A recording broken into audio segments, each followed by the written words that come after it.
Alright guys, James at RampantLionReviews again for you today. Today I'm in Haeundae, which is kind of out in the east of Busan, and we're just having a little walk along the beach here, but we're going to go and visit Galmegi Brewing in a minute. Michiko's here, very happy that she managed to get her walk on the beach, so we're going to go to the more interesting part just now and have a little look at the pub. Ciao. Alright guys, so we've arrived at the pub here, Galmegi Brewing. This is one of their main locations at Haeundae Beach. If you just go behind me, up this way, that's the main kind of tourist track. If you come to Haeundae station, and you can literally get off the train, turn left and come right down here. This place is a little bit like Gold Coast in Australia actually, a little bit plastic fantastic to be honest, but you know, we'll go in and see what the beer's like. The beer's meant to be pretty good. Alright, yeah, so let's just go up and into the bar then. It's on the first floor above this restaurant here, so entrance just over here. You go Galmegi Brewing. You go up the stairs like this. You know, this is very typical of Asia. For those of you that haven't been, you always find different bars and things like that on different floors. So here we are, Galmegi Brewing Company, and then just round here on the left. So when you come in, you've got a nice big, quite open bar like this. It's actually a really nice location. The bar is nice as well. Like, it's actually quite a modern kind of thing here. They've got about 15 or so different taps, and I told you lies in the video that I did before. They actually do can their beers, so you can get a little bit of a takeout, so I might get one of those later. This is my beer flight I'm going to review for you in a minute, just being poured. But yeah, you know, nice little bar. Again, you know, some really nice artwork. My cousin and Michiko's disappeared to the bathroom, I guess. But yeah, you know, they've got a little fridge over here, some different beers, you know, Shime, some Founders, a little bit of wine, a little bit of Weihenstephan as well, which is kind of cool. Orval, a little bit of Brouwerij de Molen too, Duchess de Bourgogne, Drie von Tenen, and also Mikkeler's Dun beer as well. But yeah, some bottles up there for decoration too. But yeah, you know, really nice looking bar this, I have to say. At the moment they're just changing their brewery location, so they've only got a few beers on tap. There are one or two missing, but we'll have a look at this and see how we go on. Just to let you see the menu, incidentally. So the menu on this one is quite good. They've got all of their own beers right here, which is good. Thank you. So yeah, they've got some ones from Wild Wave Brewing, who you've seen me review as well, also from Busan. Some flights down here, so 14,000 won for a standard 4, and if you want some special beers you get the 16. A few whiskies and stuff like that. The food menu is pretty good as well. Their pizzas are meant to be pretty damn good, and the prices are, you know, kind of quite reasonable. They've, you know, other kind of sandwiches and stuff like that here, and they've also got a few kind of cans and bottles and things like that. These things are a little bit more expensive, but you know, it's imported beer into Asia. It has to travel quite a bit, so that's understandable. But let's get on to the beer flight and see how we do with that. Alright guys, so I went for one of 4 beer flights. So in this one I have the Yuja Goes, I have the Lighthouse Blonde, I've got the Campfire Amber, and I've got the IPA, which you've seen me review before. And if it arrives, I've been told there is a beer delivery coming. If they do get the stout, I'll get a can of that and take it away and do a second Galmegi Brewing review for you. But yeah, for this one, we're going to have a little look at the Goza first. So the Goza comes in at 4.5%, sorry, 5%, and Yuja is just the, you know, the Korean word for yuzu as it's more commonly known. So the Goza is a more kind of salty sour style from Germany originally. But yeah, let's take a look at this one and just see how we go on. So as you can see, and as you would kind of expect, it's quite a hazy golden yellow colour, you know, standard colour for a Goza. Not too much carbonation visible in this one, nice and hazy, a little bit of a white head on it. Let's have a look at the aroma and see how we get on. Yeah, straight away you get the saltiness out of this one. You get the yuzu in there as well. You know, I've always described yuzu as being a little bit lemon limey, but almost just having a little bit of zing to it. You know, it's got a little bit of that pungency you'd expect from the likes of, you know, grapefruit or passion fruit, something just a little bit stronger. And it's also got a little bit of a kind of minty freshness and herbal kind of quality to it as well. So yeah, you get that coming out of this one straight away. You can pick up a little bit of grassy hop, maybe a little bit of a kind of pale malty quality as well. But yeah, let's just have a taste of this one then and see how we got on. The Yuja Goes coming in at 5% ABV. Slanjum, Skull, Bombay.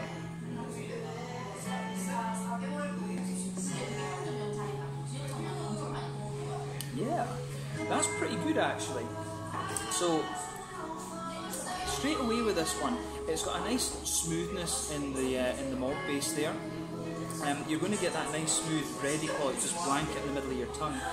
Later on in the flavour, more in the aftertaste, you start to get the slightly sour notes out of this one. The salt comes out in the aftertaste as well, so you've got this smoothness in there, also a little bit salty. But there's almost a little bit of a woody kind of flavour to this one as well, which is quite interesting. And the yuzu is coming out around the edge of your palate too, which is really quite nice.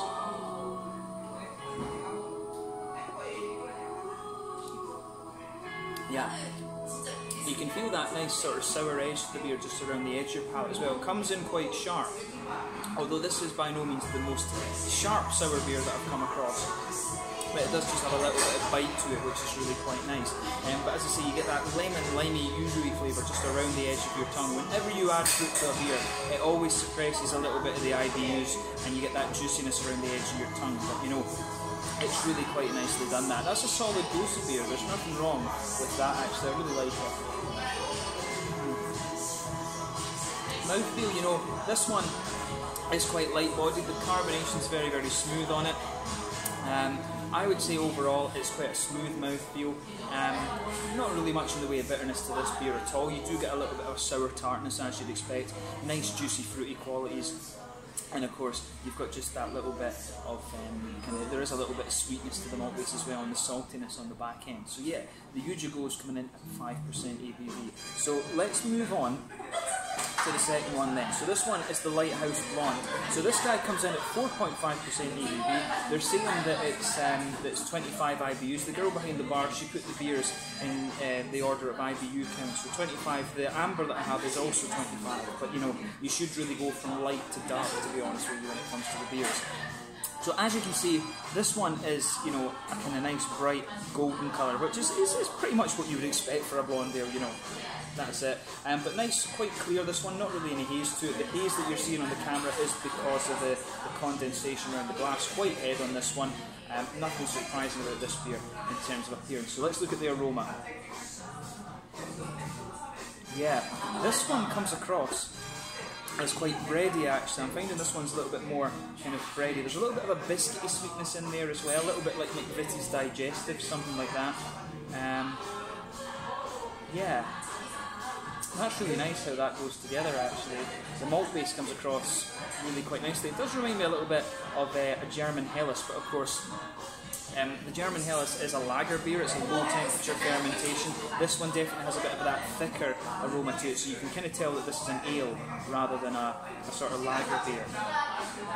But yeah, it smells nice. Get a little bit of grassy hop, a little bit of floral freshness in there, some kind of appley, peary esters, maybe a little bit of apricot or something like that.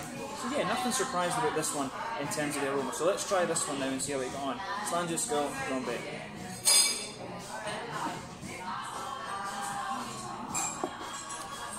Yeah, that's, you know, that's solid enough. I mean, this one is, I think you could probably describe this as more of a sort of sessionable beer. The other ones are the more kind of, you know, I've tried the IPA already, so we'll do a tap tasting of that. That's what we'll compare that one with. But this one is definitely a kind of more sort of drinkable, sessionable beer, this. But yeah, it comes across quite nicely, I have to say. So yeah, straight away, you're going to get a nice bready quality, just blanket in the middle of your tongue. A little bit of a biscuity sweetness in there too. You know, the biscuity sweetness comes out in the middle of your palate. It's very straight up. It's just nice, smooth, white bready quality. A little bit of biscuit in the middle of the tongue, which is really quite nice. So yeah, my pizza's just arrived as well, so I can smell that, which is really good. But yeah, back corners of the palate, a little touch of earthiness in there. As you come further forward, it's a little bit more floral towards the front corners of the palate. Round the front curve of the tongue, it's a little bit lighter and grassy. Behind the front curve of the palate, behind the front curve of the palate, you get a sort of kind of a kind of peary appley ester, you know, maybe even a little touch of apricot, kind of similar to what you would expect from the aroma. Body-wise, again, this is a medium-bodied beer. Leans towards the oily side of things, I would say. A little bit of hoppy bitterness. You know, they said it was 25 IBUs, so by no means is it going to blow the head off you in terms of its bitterness. But it's got a nice smoothness to the malt base, a little bit of sweetness, and that little bit of hop and juicy fruitiness as well, which is good. So yeah, another really solid beer, this one, I have to say. So you know, these two beers pretty solid, but you know, and compared to the other one that I've tried, compared to the IPA, it's not like a gut buster, I would say that. So let's have a little look at the amber then. Now, the American ambers and American reds, it's a style that I've always enjoyed, and you don't see all that many of them coming out in Europe and things. So whenever I get the opportunity, I do like to try this style. So the exact name of this beer is the Campfire Amber. American amber coming in at 5% ABV, 25 IBUs apparently. As you can see, this one is definitely a little bit darker than the other one, kind of almost a slightly stained, you know, a mahogany kind of colour is probably a good way, a slightly coppery mahogany colour is a good way to describe this one. So nice little bit of a sort of, what's the colour I'm thinking of here? Nice little almost fawn coloured head, brain fart there. But yeah, it looks the part. Let's have a look at the aroma and see how we get on. And this one incidentally is clear as well, it's just the sort of condensation on the glass. So yeah. Ooh, now this one comes across as being a little bit more grainy. I do wonder if there's a little bit of a rye or something in there. So yeah, definitely a bit of a slightly grainy quality to this one coming out. Yeah, rye, grains, a little bit of brown bread, I would say, a little bit of bread crust, something like that. A bit of a toasty, grainy quality in there. Yeah, interesting that. A little bit of a biscuity, slightly more caramelly note, a kind of toasty brown sugar as well. And a little bit of earthiness and grassiness from the hops. The green side of the hops definitely leans towards the grassy side of things. And there's a little touch of a red fruity quality to this beer as well. So yeah, as I always say, take a bit of time and enjoy the aroma of the beer. It's always half the experience. But yeah, a little bit of a kind of figgy note to it as well. Just, you know, it's got a little bit of a kind of candied strawberry, very light red fruity ester. So yeah, let's dive into this one then and see how we get on. This one is the Campfire Amber from Galmegi here in Busan. Let's get stuck into Slange. Let's go.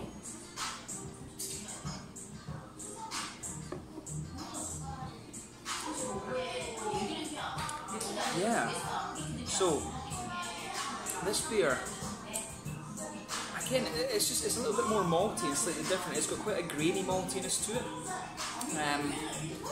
Yeah, it definitely has that sort of brown bready, wholemeal bread kind of thing to it, which is quite nice. It dries out in the middle of the palate, this one, a little bit more, so it has a good little bit of that kind of grainy, almost rye-ish type quality to it. I'm not sure it's quite rye that's in there. It just has this kind of grainy quality to it the further you go into the palate. In the middle of the tongue there's a little bit of caramelly note, quite a toasty caramel rather than anything, but as you move a little bit further out from the centre of the palate, there's a little bit more of a kind of biscuity sweetness to it as well.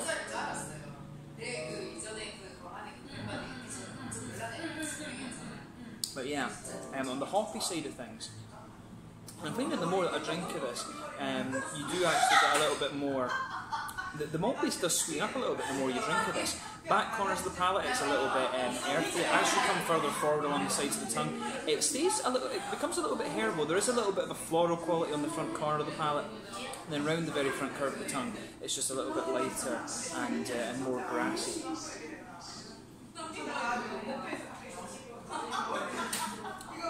Behind the front curve of the palate, that's where you get the oily bubble with the fruity esters, and for me, this one, it has almost a little tiny bit of an orangey citrus, but it's leaning towards the kind of, it's leaning more towards the red side of things. It's got a little bit of a kind of candied strawberry thing. I wouldn't be surprised if there's a bit of Williamette in here, just going from the flavours that are coming out of the beer. Yeah, a nice little bit of a red fruity note, maybe a little bit of blackcurrant, blackberry, something like that as well. And the fruity flavours are quite subtle. Again, they're not going to blow the head off you. But I mean, this is a really solid amber. It has a little bit of an English quality to it from the malt base, from the grains and stuff like that. But it's got a nice bit of American fruitiness to it as well. So yeah, solid enough beer. Body-wise, yeah, mid-bodied. Carbonation is fairly, carbonation is quite smooth on this one again. Again, this beer leans towards the oily side of things. not too much in the way of hoppy bitterness. Like I told you, 25 IBUs. Juicy fruity notes, a little bit of dryness from the malt base later on, but it does balance it out with a good bit of sweetness. And yeah, another solid beer from these guys. So let's go on to the one that I have already tried before filming this video for you. I got a takeout from the Songyong location for this brewery. So this one is their signature IPA. So this one is just called the Galmegi IPA. It comes in at 6.5% and it has 65 IBUs. So I really enjoyed this beer when I reviewed it before. Let's try it on tap and see how we get on. It's Lange, let's go, Galmegi. Yeah.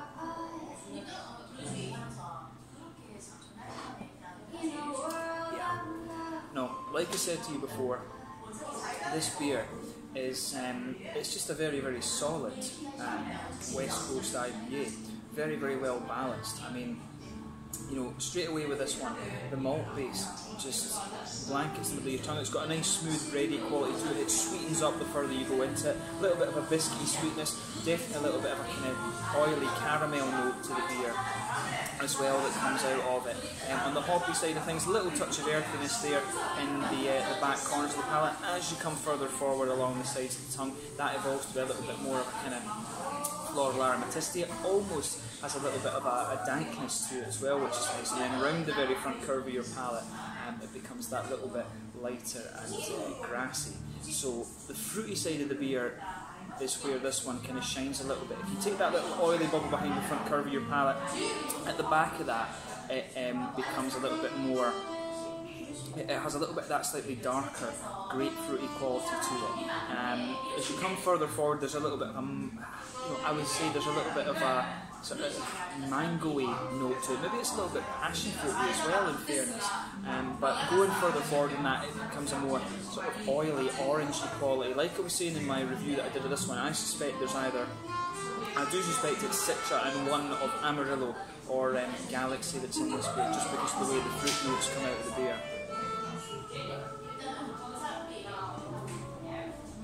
But yeah, on the front tip of the tongue, you do get a little bit of a lychee kind of gooseberry thing.